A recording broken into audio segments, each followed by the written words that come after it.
RK24 టాక్స్కి స్వాగతం. నేను మీ రామకృష్ణ. ఆంధ్రప్రదేశ్ రాజకీయాల్లో ముఖ్యంగా వైఎస్ఆర్సీపీకి సంబంధించిన వ్యవహారం చూస్తే ఒకసారిగా జగన్మోహన్ రెడ్డి వాళ్ళ టీంకి షాక్ తగిలినట్లయింది. కారణం ఏంటంటే అధికారంలో ఉన్న 5 సంవత్సరాల పాటు నెంబర్ 2గా వెలుగొందిన విజయసాయి రెడ్డి రాజ్యసభ సభ్యులు, పార్టీలో చాలా కీలకమైన నేతగా గుర్తింపు పొందారు. Intellectual, chartered accountant Jaganmohan Reddy గారు ముఖ్యంగా ఎక్కువ ఆధారపడింది ఆయన మీదనే. ఆయన తర్వాతనే మిగతా ఎవరైనా అనే రీతిలో జరిగిన పాలన ఉంది. సజ్జల రామకృష్ణారెడ్డి కూడా కొన్ని విషయాల్లో థర్డ్ ప్లేస్కి వెళ్ళిన పరిస్థితి ఉంది. ఇలాంటి నేపథ్యంలో విజయసాయి రెడ్డి గారు రాజ్యసభ సభ్యుడిగా కేంద్రంతో జగన్మోహన్ రెడ్డి గారికి సత్సంబంధాలు ఏర్పాటు చేయడము, నిధులు రప్పించడము, లేదా కీలకమైన అంశాలు చర్చించడాలు, ప్రధానమంత్రి నరేంద్ర మోడీ గారితో, అమిత్ షా గారితో టచ్లో ఉంటూ ఆంధ్రప్రదేశ్ ప్రభుత్వానికి ఏం రావాలో రప్పించే క్రమంలో విజయం సాధించిన ఒక నాయకుడు విజయసాయి రెడ్డి. చార్టర్డ్ అకౌంటెంట్గా చాలా గుర్తింపు పొందిన వ్యక్తి. ఆ ఇంటెలెక్చువాలిటీని ప్రభుత్వ పాలనలో కూడా ఆయన ఇంప్లిమెంట్ చేశారు. అనేక రకాలైన విషయాల్లో, కీలకమైన విషయాల్లో ఆయన చాలా కీలకమైన నాయకుడిగా గుర్తింపు పొందారు. ఆయనకి ఇచ్చిన గౌరవం పార్టీలో రాష్ట్రం మొత్తంలో కూడా జిల్లాల్లో కూడా ఆయన పట్ల చూపించిన ఆదరాభిమానాలు చాలా కూడా పాజిటివ్గా చెప్పుకోవచ్చు అన్నీ. అయితే అధికారం కోల్పోయి 6 నెలలు దాటి 7-8 నెలలుగా వస్తుంది. ఈ క్రమంలోనే ఆయన ఇంకా 3.5 సంవత్సరాల పాటు తన పదవీ కాలం ఉన్నప్పటికీ రాజ్యసభ సభ్యత్వానికి రాజీనామా చేయడం, పార్టీ కూడా రాజీనామా చేసి ఇక ఎక్కడికి పోకుండా, రాజకీయాల జోలి పోకుండా వ్యవసాయం చేసుకుంటూ సాధారణమైన వ్యక్తిగా జీవిస్తానంటూ ప్రకటించడం ఆంధ్రప్రదేశ్ రాజకీయ వర్గాల్లో సంచలనంగా మారింది. ముఖ్యంగా వైసీపీ వర్గాలకు కొంచెం ఆశనిపాతంగా మారింది. అది అధికారంలో లేము కదా అని పక్కకు పోతున్నా అని అనుకోవడం కాదు, ఉండి కూడా నేనేం చేయలేని పరిస్థితి పార్టీకి కానీ లేదా పబ్లిక్ కానీ. కాబట్టి నేను అనవసరంగా రాజకీయాలు ఉండడం దండగా చెప్పేసి ఆయన చెప్పడం. పర్టికులర్గా నేనేదో రాజకీయ లబ్ధి కోసమో లేదా కేసులకు భయపడో రాజీనామా చేయడం లేదు. కనీసం రాజ్యసభ సభ్యుడిగా ఉన్నా కాస్త గౌరవం ఉంటుంది. అది మానుకుంటే మరి కేసులు ఇంకా పెద్ద చేయొచ్చు. కాబట్టి కేసుల గురించి కాదు నా ఆలోచన. నేను ఉండి ఏం చేయలేని పరిస్థితి కాబట్టి అనవసరంగా ఈ రాజకీయాలు నాకు వద్దనుకుంటున్నాను.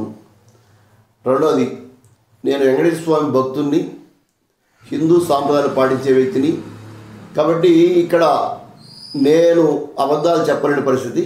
రాజకీయాల్లో అబద్ధాలు చెప్పకుండా, మోసాలు చేయకుండా మనగలలేము. కాబట్టి నేను రాజకీయాలకు దూరంగా ఉండాలని నిర్ణయించుకున్నాను.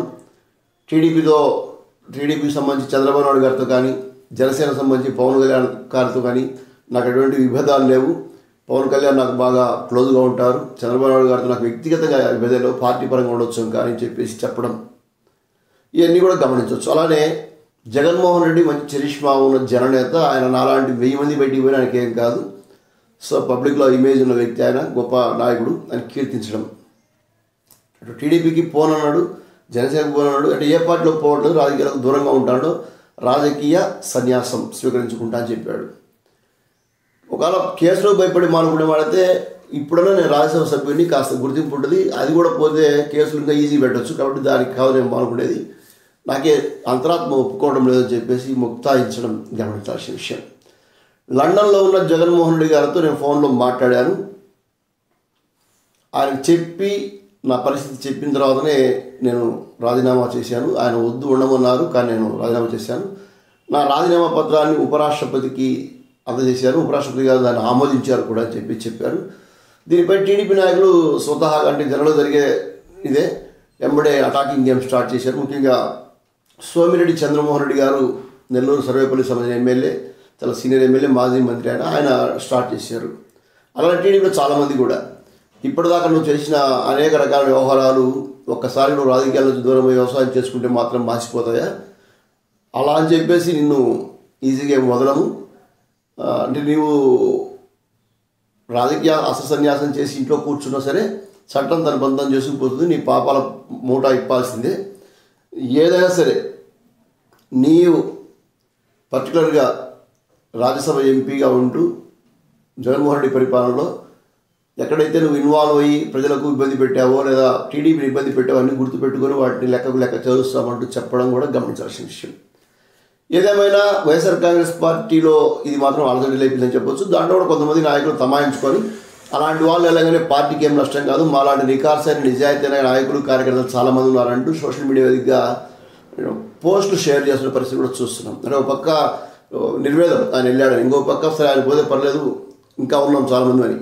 ఆ తర్వాత కొంతమంది అట్లనే ఇంకా వెళ్తారు అయోధ్య రామరెడ్డి గారు లాంటి వాళ్ళు వెళ్తారని చెప్పి పుకార్లు వచ్చినాయి. అయితే ఆయన ఏమన్నా దాన్ని ఖండించారు, నేను వెళ్ళట్లేదు, నేను లండన్లో ఉన్నాను, నేను కూడా ఇండియాకి వచ్చినాక మీడియాతో మాట్లాడతాను, స్పష్టం చేస్తాను. కాబట్టి ఇక్కడ పార్టీలో ఉంటారా వెళ్ళిపోతారా అనేది కాసేపు పక్కన పెడితే ఎంతమంది వెళ్ళినా ఎంతమంది వెళ్ళకపోయినా మాకేం భయం లేదు. పార్టీలో ఉండే కొంతమంది కార్యకర్తల అభిమతము వీళ్ళంతా ఇప్పుడు వెళ్తారు, మరల ఎలక్షన్ నాటికి వస్తారనేది కూడా ఒక ఆలోచించాల్సిన విషయం. ఇక్కడ ముఖ్యంగా ఆంధ్రప్రదేశ్ రాజకీయ వర్గాల్లో విజయసాయి రెడ్డి గారి సంచలనము, అదేవిధంగా ఒక మంత్రి, ఇప్పుడు మాజీ మంత్రి 5 సంవత్సరాల పాటు వైఎస్ఆర్సీపీలో నెంబర్ 2 అని చెప్పలేకపోయినా కనీసం టాప్ 5లో ఉండే వ్యక్తి, అన్ని సంవత్సరాలు 5 సంవత్సరాలు పదవిని అనుభవించి వైసీపీని అడ్డం పెట్టుకొని రాజ్యాన్ని ఏలి ఆయన కూడా టీడీపీలో పోవడానికి పావులు కదుపుతున్నాడు అని ఒక టాక్ విస్తృతంగా వినిపిస్తుంది, ముఖ్యంగా ఆయన నియోజకవర్గంలో.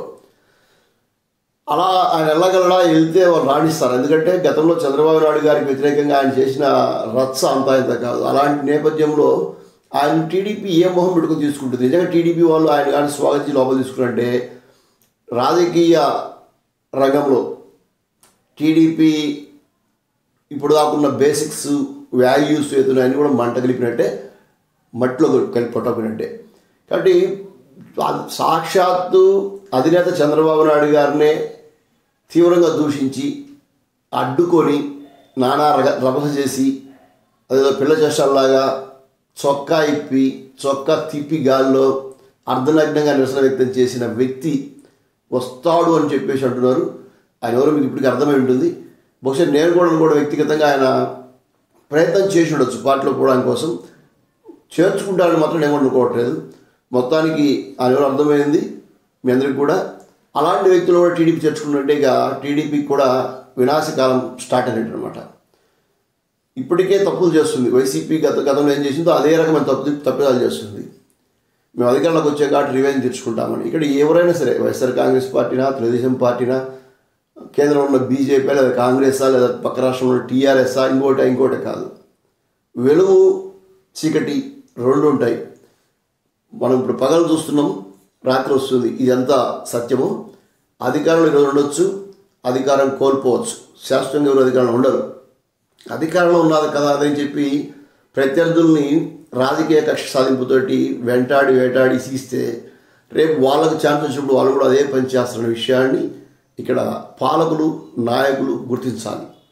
ఇది ఎప్పుడైతే ఈ అటాకింగ్ గేమ్ వదిలేసి అభివృద్ధికి సంబంధించిన ఆట మొదలు పెడతారో అప్పుడు ఏ రాజకీయ పార్టీ అయినా ప్రజల గుండెల్లో మనగలుగుతుంది, శాశ్వతంగా కొన్ని సంవత్సరాల పాటు పరిపాలన చేయగలుగుతుంది. కాబట్టి విజయసాయి రెడ్డి గారి ఎపిసోడ్ ఏ అంకానికి దారితీస్తుందని కాసేపు పక్కన పెడితే నిజంగా ఆయన బయటికి పోవడం పార్టీకి తీరని లోటే. అత్యంత ఉన్నత స్థానం ఇచ్చి అందరం ఇచ్చి పార్టీలో న్యాయ నిర్ణేతగా ఉంచిన వ్యక్తి ఈరోజు కష్టకాలంలో నేనేం చేయలేకపోతున్నా అని చెప్పి వెళ్ళిపోవడం జగన్మోహన్ రెడ్డి గారికి ఒక చేయి పడిపోయినట్లే. అయితే ఇలాంటప్పుడు ఖచ్చితంగా ఉండి ధైర్యం ఇచ్చి భరోసా ఇచ్చి ఆ కష్టాలను పంచుకుంటే బాగుండేది.